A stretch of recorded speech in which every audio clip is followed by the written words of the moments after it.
আমি চাই না আমার কোনো বান্দা জাহান্নামে যাক। ও বান্দারে, তোর জন্য আমি তওবার রাস্তা খুলে দিয়েছি, তওবার রাস্তা খুলে দিয়েছি, তওবার রাস্তা খুলে দিয়েছি। তুই যদি 40,000 গুনাহ করেও একবার আমি আল্লাহর দরবারে অনুশোচনার মন নিয়ে চোখের পানি ছেড়ে দিয়ে একবার যদি বলিস মৌলা তওবা, মৌলা ভুল করেছি, মাফ করে দাও, মৌলা তুমি না রহমান, তুমি না গফফার, তুমি না সত্তার। তুই রমজানে যে কোরআনটা খুলেছিলি খতম দেওয়ার জন্য, সওয়াব পাওয়ার জন্য, আমার সাথে কথা বলার জন্য তুই কোরআন খুলিসনি। আমার সাথে তুই কোরআন খুলিসনি। বান্দারে, তুই জান্নাতি তো পাওয়ার স্বপ্ন ছিল, যা তোরে জান্নাত দিলাম, তোরে জান্নাত দিলাম, কিন্তু আমার দেখা দিব না, আমার দেখা দিব না। আর আপনারা জানেন জান্নাতীদের জন্য সবচেয়ে বড় নিয়ামত কি জানেন? ওই হুর 9 গিলমান 9 জান্নাতুল ফেরদৌস 9। জান্নাতীদের জন্য সবচেয়ে বড় গিফট হবে আল্লাহ তাআলা তাদেরকে দেখা দিবে।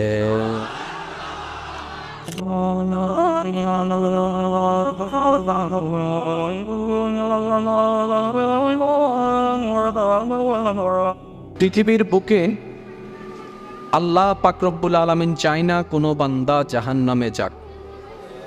আল্লাহ চাই প্রত্যেকটা বান্দা জান্নাতে যাক। সুবহানাল্লাহ। মন মতো হন। আমার আওয়াজকে আপনারা ক্লিয়ার শুনতে পাচ্ছেন? নাহলে আমি বলে লাভ নাই। যদি শুনে থাকেন রিপ্লে দিবেন যেন আমি বুঝতে পারি আপনারা শুনতে পাচ্ছেন। পৃথিবীতে বান্দার ভিতরে রবের চাওয়া হচ্ছে বান্দারা জান্নাতে যাক, জান্নাতের নিয়ামত নেক, জান্নাতের মহলে থাকুক, জান্নাতের ফল খাক। এটার বাস্তব প্রমাণ কি? গুনাহ করলে কোথায় যায়? গুনাহ করলে কোথায় যায়? গতকালকের গুনাহ যা করেছেন আপনি কি চাইলে ব্যাকে যেতে পারবেন? একটু বুঝবেন, ব্যাকে যেতে পারবেন? ওই সময়টাকে টেনে বর্তমানে আনতে পারবেন? অর্থাৎ যা করে ফেলেছেন ওইটা মিটানোর কোনো সুযোগ, কিন্তু একটা সুযোগ আছে। কি? জোরে জোরে। তাহলে আপনার জাহান্নামে যাওয়ার কারণ হচ্ছে গুনাহ। গুনাহ হচ্ছে অতীতে, অতীত পাল্টাতে আপনি পারবেন না। এবার আপনার রব আপনাকে কতটুক ভালোবাসেন চিন্তা করে দেখেন। যেই অতীতে আপনি ফিরতে পারবেন না, রব জানে ওই অতীতকে মুছে দেওয়ার জন্য আল্লাহ তওবার মতো রাস্তা খুলে দিয়েছেন। ও মাওলা কেন? রবে বলে বান্দা তো ভুল করবে, ইচ্ছাই অনিচ্ছাই ভুল তো করবে। আমি চাই না আমার কোনো বান্দা জাহান্নামে যাক। ও বান্দারে, তোর জন্য আমি তওবার রাস্তা খুলে দিয়েছি, তওবার রাস্তা খুলে দিয়েছি, তওবার রাস্তা খুলে দিয়েছি। তুই যদি 40,000 গুনাহ করেও একবার আমি আল্লাহর দরবারে অনুশোচনার মন নিয়ে চোখের পানি ছেড়ে দিয়ে একবার যদি বলিস মৌলা তওবা, মৌলা ভুল করেছি, মাফ করে দাও, মৌলা তুমি না রহমান, তুমি না গফফার, তুমি না সত্তার, তুমি না জব্বার, সুবহানাল্লাহ, তুমি না খালিক, তুমি না মালিক, তুমি না জুল জালাল ওয়াল ইকরাম, মৌলা তুমি তো ইন্নাল্লাহ আলা কুল্লি শাইইন কাদির। তুমি চাইলে কুন ফায়াকুন হয়ে যায় মৌলা, তুমি চাইলে অতীত মুছে যাবে, তুমি চাইলে ভবিষ্যৎ সুন্দর হয়ে যাবে মৌলা। তোমার যদি একটু দয়া হয়ে যায় জাহান্নামের আগুনও আমাকে স্পর্শ করতে পারবে না মৌলা, পারবে না মৌলা। মৌলা তুমি যদি একটু দয়া করো জাহান্নামের ফেরেশতা আমাকে অ্যারেস্ট করতে পারবে না, কারণ তুমি তো মালিক ইয়াউমিদ্দিন, তুমি তো মালিক ইয়াউমিদ্দিন, তুমি তো রব্বুল আলামিন, তুমি তো আহকামুল হাকিমিন, তুমি তো গফফার, তুমি তো সত্তার, তুমি তো খালিক, তুমি তো মালিক, তুমি তো রহমান, তুমি তো রহিম। ও মৌলা আমি তো গুনাহ করেছি, তোমার দরবারের আসামি মৌলা, তুমি যদি মাফ করে দাও আমাকে প্রশ্ন করার কেউ নাই, আমাকে জিজ্ঞেস করারও কেউ নাই, আমাকে আটকানোর কেউ নাই। বান্দা যখন অনুতপ্ত মন নিয়ে বারবার বলতে থাকে রব্বে করিমের রহমত তাকাইতে থাকে, তাকাতে তাকাইতে এক সময় রব্বে করিম বলে বান্দারে তোর বলার ধরনটা পছন্দ হয়েছে, তোর টাকার ধরনটা পছন্দ হয়েছে, তোর চোখের পানি পছন্দ হয়েছে, তোর বলাটা পছন্দ হয়েছে। এবার মওলা বলে আমি তোর সারা জীবনের কত গুনাহ করছিস। বান্দা বলে মওলা 40,000 পার হয়ে গিয়েছে। কেউ বলে যে মওলা পাহাড় পরিমাণ হয়েছে, কেউ বলে যে মওলা আসমান পরিমাণ হয়েছে। এবার মওলা বলে যে আমি মাফ করে দিলাম, আমি মাফ করে দিলাম, আমি মাফ করে দিলাম, আমি মাফ করে দিলাম, আমি মাফ করে দিলাম, আমার বান্দাকে আমি মাফ করে দিলাম। ফেরেশতা বলে মওলা এত বড় গুনাহগার, এত বড় আসামি, 1000 গুনাহগার, 1000টা গুনাহ তওবা করেছে একবার, মাফ চেয়েছে একবার, তুমি মাফ করে দিলা, তুমি মাফ করে দিলা। রব্বে করিম বলে মাফ করব না তো কি করব? বান্দাটা কার দেখতে হবে না, বান্দাটা কার দেখতে হবে না। সে রহমানের কাছে মাফ চেয়ে যদি মাফ না পায় তাহলে তো বিশ্বের কাছে মাথা নত হয়ে যাবে। আরে সে রহমানের বান্দা, জাত্তার বান্দা না, যে রহমান হচ্ছে ইন্নাল্লাহ আলা কুল্লি শাইইন কাদির। সুবহান।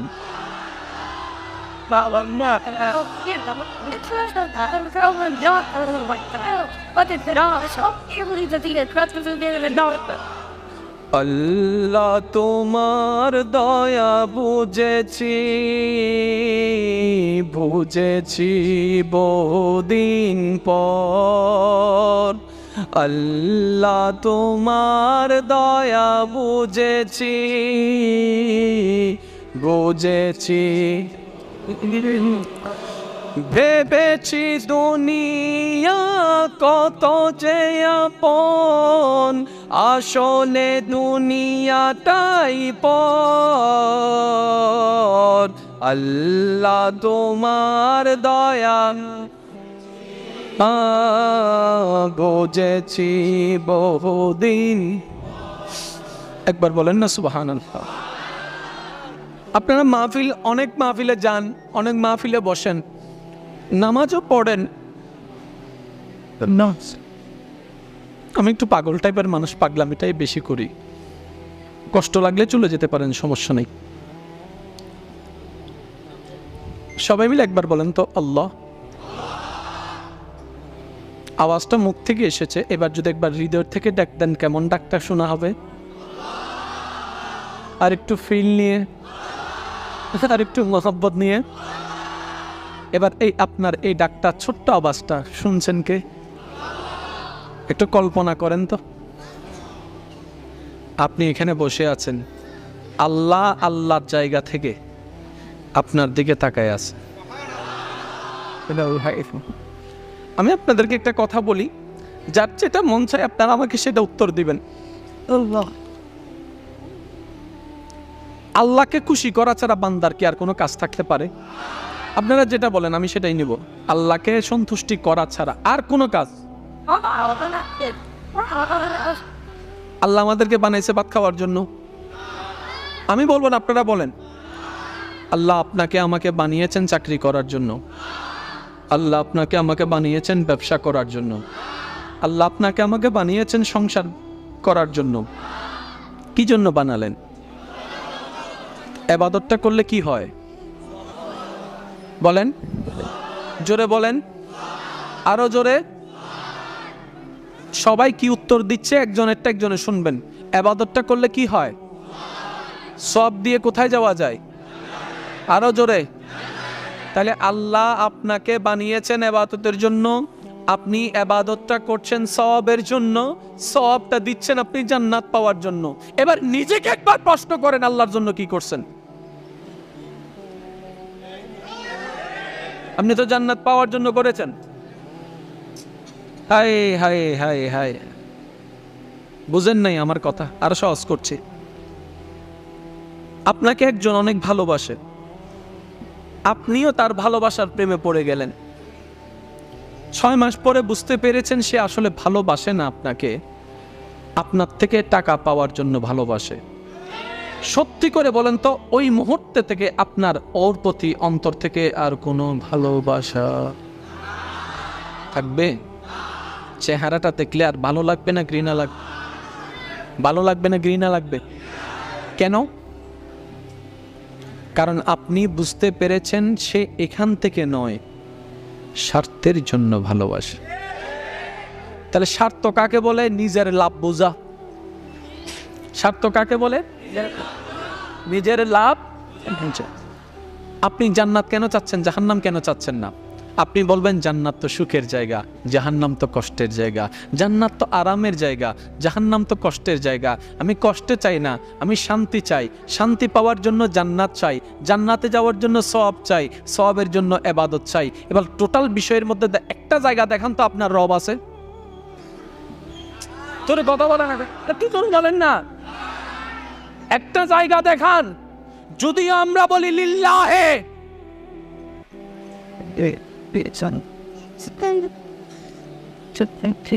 সব বেজাল আমরা এখানে লাগাইছি। সেজন্য নামাজি আছে, বাটপার কমে নাই, রোজাদার আছে, মৃত্যুক কমে নাই, হাজি আসে, অন্যের সম্পদ দখলকারী কমে নাই, জাকাত দাতা আছে, সুদের ব্যবসা কমে নাই।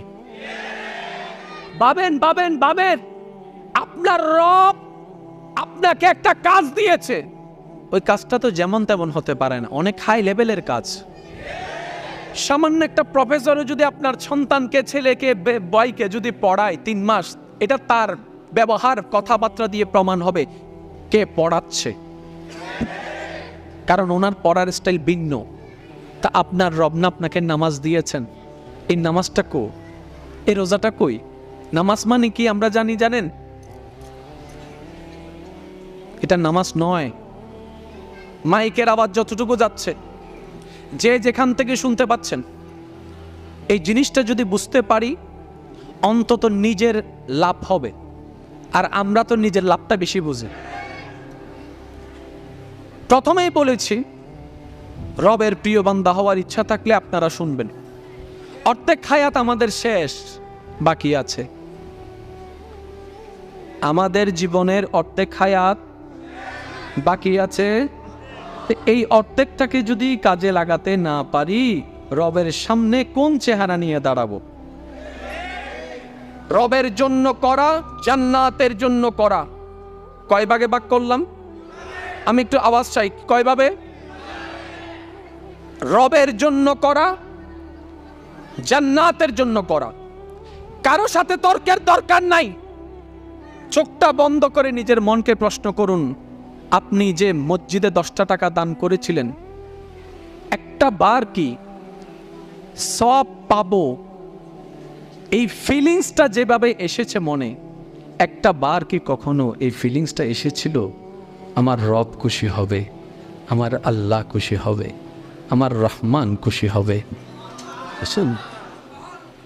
হজ করতে যাওয়ার সময় গুনাহ মাফ হবে, অনেক সওয়াব পাবো, এই কথাটা যেভাবে অনুভব হয়েছিল, একবার কি অনুভব হয়েছিল আমার রবের রহমতটা আমি একটু পাবো, আমার রব একটু খুশি হবে, আমার সারা জীবনের গুনাহ রব খুশি হয়ে মাফ করে দিবে? একবারও আসে নাই। একটা মসজিদ বানানেওয়ালাকে জিজ্ঞেস করেন, সওয়াব। দান করনেওয়ালাকে জিজ্ঞেস করেন, সওয়াব। এবার প্রশ্ন, এত সওয়াব দিয়ে কি করবেন ভাইয়া? বলে যে মিজানে দাঁড়িয়ে পাল্লাই তুলে দিব, যদি ওজনটা ভারী হয় জান্নাতটা নিয়ে নিব। রব জিজ্ঞেস করে, বান্দা নামাজ কেন পড়লি? মওলা তোমার জন্য। রব বলে, নয়, তুই আমার জন্য পড়িসনি, তুই নিজে সুখে থাকার জন্য, জান্নাতে পাঠাবার জন্য তুই নামাজ পড়েছিলি, আমার জন্য তুই পড়িসনি, আমার জন্য পড়িসনি। ইন্নী ওয়াজ্জাহাতু ওয়াজহিয়া পড়েছিলি, মন থেকে তোর আসেনি, পড়া দরকার পড়েছিলি, ফিলিংস নিয়ে পড়িসনি, ফিলিংস নিয়ে পড়িসনি, অনুভব নিয়ে পড়িসনি। তুই রমজানে যে কোরআনটা খুলেছিলি খতম দেওয়ার জন্য, সওয়াব পাওয়ার জন্য, আমার সাথে কথা বলার জন্য তুই কোরআন খুলিসনি, আমার সাথে তুই কোরআন খুলিসনি। বান্দারে, তুই জান্নাতি তো পাওয়ার স্বপ্ন ছিল, যা তোরে জান্নাত দিলাম, তোরে জান্নাত দিলাম, কিন্তু আমার দেখা দিব না, আমার দেখা দিব না। আর আপনারা জানেন জান্নাতীদের জন্য সবচেয়ে বড় নিয়ামত কি জানেন? ওই হুর 9 গিলমান 9, জান্নাতুল ফেরদৌস 9। জান্নাতীদের জন্য সবচেয়ে বড় গিফট হবে আল্লাহ তাআলা তাদেরকে দেখা দিবে। এর চেয়ে বড় পাওয়া জান্নাতীদের জন্য কিচ্ছু হবে না। সুবহানাল্লাহ বলুন। আমি কাউকে ছোট করার জন্য নয়, আমি আমার নফসকে ছোট করার জন্য কথাগুলা বলছি, আপনাদেরকে বলার মাধ্যমে নিজের নফসকে শোনাচ্ছি। ও বান্দা, খাওয়াই কে? তো জান্নাত চাস কেন? তোরা বানাই দিছে কে? তুই আল্লাহরে না চাইবি, তুই জান্নাত চাস কেন? আমরা যখন জান্নাত পাওয়ার আশায় কাজ করি, ওইটাতে স্বার্থ চলে আসে, যার কারণে তাকবীর আছে, জবানের পবিত্রতা আসেনি, রুকু আছে, বিনম্রতা আসেনি, সিজদা আছে, ধৈর্য আসেনি। কেন? ওইটা সওয়াবেরটা আলাদা, রবের ইবাদত আলাদা। যারা রবের ইবাদত করেছে তারাই মানুষের মতো মানুষ হয়েছে। বিশ্বাস না হয় চোখটা বন্ধ করে এমন কিছু নাম শুনুন, যাদের নামটা শুনলে, চরিত্রটা সামনে আসলে আপনার মন বলে উঠবে সুবহানাল্লাহ, সুবহানাল্লাহ। যেমন সিদ্দিক আকবরের মতো নামাজি, ওমর ফারুকের মতো নামাজি, ওসমান গনির মতো নামাজি, মৌলা আলীর মতো নামাজি, হাসান ও হুসাইনের মতো নামাজি, যেটার মধ্যে কোনো স্বার্থ ছিল না, শুধু মৌলা ছিল, মৌলা ছিল, মৌলা। শিক্ষিত সমাজের ভাই যারা আছেন একটু খেয়াল করবেন, আল্লাহকে পাওয়ার মাধ্যমের নামেই ইবাদত। আমি কিন্তু বলছি না, এখন আপনারাই বলবেন। আল্লাহকে পাওয়ার মাধ্যমের নাম, আল্লাহকে খুশি করার মাধ্যমের নামই হচ্ছে ইবাদত। এবার আমি একটা প্রশ্ন করব, সবাই কি উত্তর দেয় আপনারা সবাই শুনবেন। ইবাদত মানে কি? ইবাদত মানে কি? ইবাদত জোরে বলেন। কি বলেছেন? ইবাদত মানে জোরে বলেন না। শুনেছেন আপনারা? আমি কিন্তু বলি নাই, আপনারা বলেছেন। তাহলে আল্লাহকে খুশি করার মাধ্যমের নাম ইবাদত, ইবাদত মানে নামাজ। তাহলে আল্লাহকে খুশি করতে গেলে কি করতে হবে? তাহলে তো রোজা রাখার দরকার নেই। আপনারা বলেছেন ইবাদত মানে নামাজ, আমি বলিনি তো, আপনারাই বলছেন ইবাদত মানে। তাহলে তো রোজা রাখার কোনো দরকারই নেই। আবার এখন বলতেছেন আরেক কথা, রোজা রাখার দরকার আছে। আচ্ছা যান, নামাজও পড়বো, রোজাও রাখবো, হজ করবো না। ওমা, আচ্ছা যান, নামাজও পড়বো, রোজা রাখবো, হজও করবো, মা বাবা সেবা করবো না। আল্লাহরা খুশি করবেন কি দিয়ে? ইবাদত দিয়ে। ইবাদত মানে আপনারা কি বলেছেন? নামাজ। তো নামাজ এনে নিয়ে থাকবেন, মা বাবা সেবা নিয়ে আসেন কেন? ইবাদত কারে বলে সেটাই বুঝলাম না। ইবাদত কাকে বলে সেটাই বুঝি নাই। আমাদের মাথায় বসা রবকে খুশি করতে গেলে ইবাদত লাগবে।